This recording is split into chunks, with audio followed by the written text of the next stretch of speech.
Hai, saya Muhammad Hakim. Hai, saya Muhammad Afiq. Hai, saya Denis Irfan. Kami dari SK Taman Masuri. Tajuk kami ialah kepentingan tumbuhan.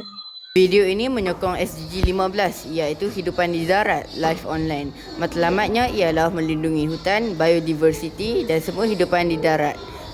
Apa yang ingin dicapai? Mengurangkan penebangan hutan, melindungi haiwan dan tumbuhan yang diancam kepupusan, memulihkan kawasan hutan yang rosak, menjaga keseimbangan ekosistem. Hansiap buku skrip yang cikgu suruh buat tu? Belum. Siapa seorang tak buat? Dah tak bagi tahu.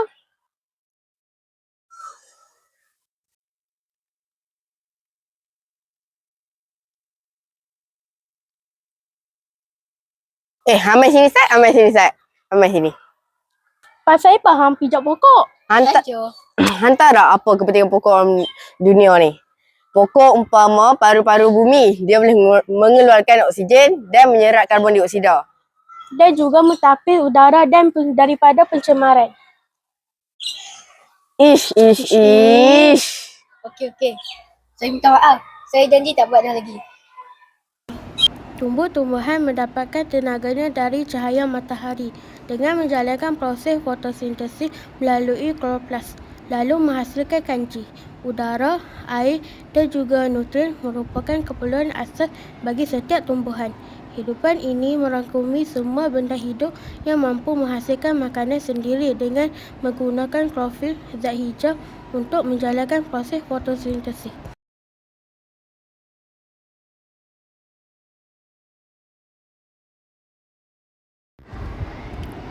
Sel tumbuhan berbeza dengan sel haiwan dalam beberapa segi termasuk sel tumbuhan mempunyai dinding sel. Sel haiwan dan sel tumbuhan ialah unit asal hidupan dengan proses persamaan struktur.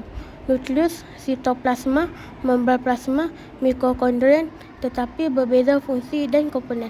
Sel tumbuhan mempunyai dinding sel selulosa, kloroplas dan spekul besar memberikan bentuk tetap. Sel haiwan pula tidak tetap, tidak mempunyai dinding sel kloroplas dan mempunyai sentral. Alam sekitar merupakan satu elemen yang terpenting kepada kanak-kanak pada masa sekarang. Berdasarkan video STEM yang telah dipaparkan pada anak murid pada kali ini, impaknya terlalu besar kepada kita.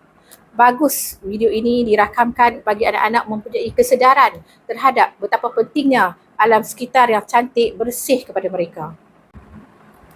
Cikgu berasa amat bangga dengan pencapaian anak-anak tentang kesedaran alam sekitar.